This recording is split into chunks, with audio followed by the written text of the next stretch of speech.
Assembly is called to order.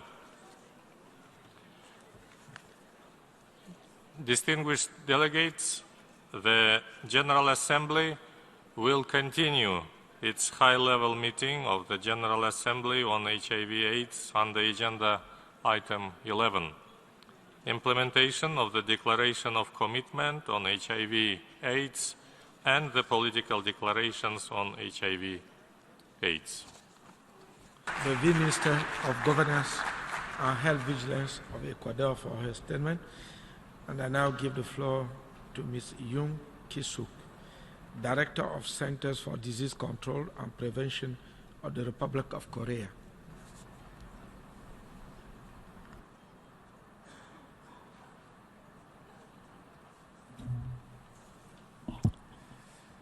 Your Excellencies, ladies and gentlemen, at the outset, I would like to express my deepest appreciation of His Excellency, Mr. Mogens Lykketoft, President of General Assembly, for convening today's high-level meeting on HIV and AIDS.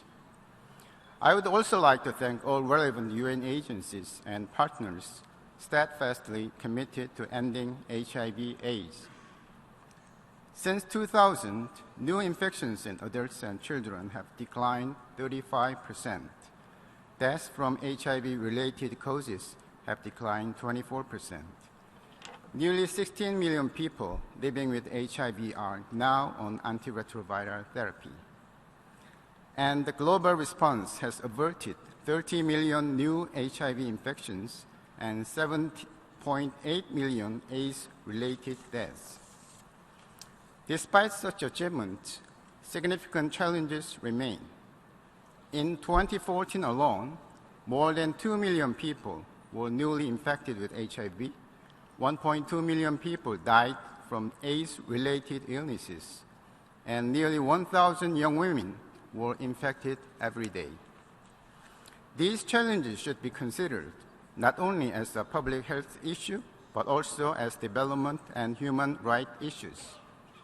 The Republic of Korea welcomes the ambitious goals to end the AIDS epidemic by 2030 and fast-track goals for 2020, which will bolster the synergy between HIV/AIDS and other health and development priorities, and subsequently contribute to the realization of the overarching Sustainable Development Goals. In order to achieve these ambitious targets within the next few years, several points must be considered. First, we need to scale up effective prevention programs. Prevention is the key to slowing the transmission of HIV and ultimately reducing the number of people in need of treatment. While antiretroviral drugs, including pre-exposure prophylaxis, are effective prevention tools, only an estimated 50,000 out of 3 million people at very high risk of exposure to HIV have access to pre-exposure prophylaxis. Increasing prevention options for underserved populations, together with increased HIV testing, would create a potential synergy to effectively prevent HIV transmission.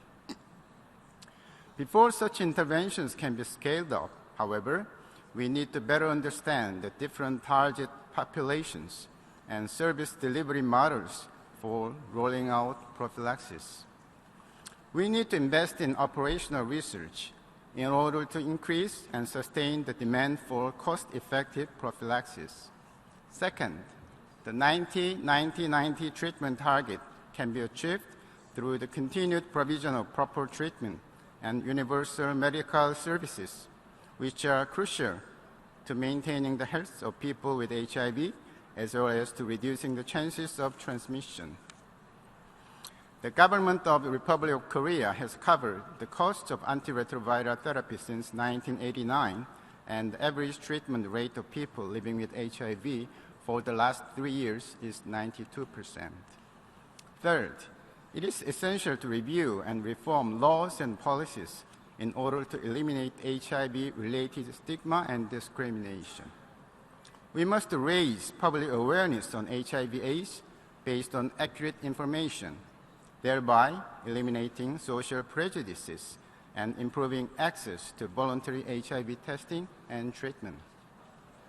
Fourth, we must pursue new scientific solutions and expand investment in research and development for improved diagnostics, easier, more tolerable treatment regimens, therapeutic vaccines, and other preventive technologies.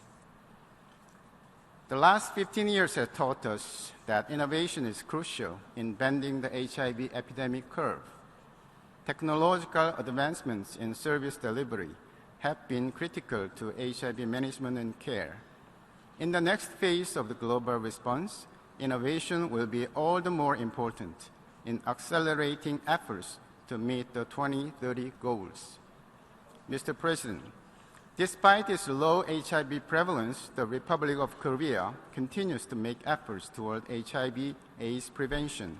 The Korean government established comprehensive healthcare mechanisms, including free and anonymous HIV checkup centers, as well as the provision of education and antiretroviral therapy at no cost to people with HIV/AIDS.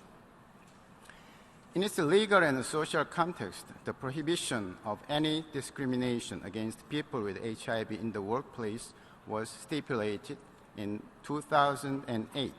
Furthermore, through the revision of a regulation in 2010, Republic of Korea has no HIV-specific travel restrictions solely based on HIV status. Mr. President, ending the HIV/AIDS epidemic is a shared responsibility. We need global solidarity, commitment, and investment to end the epidemic for good.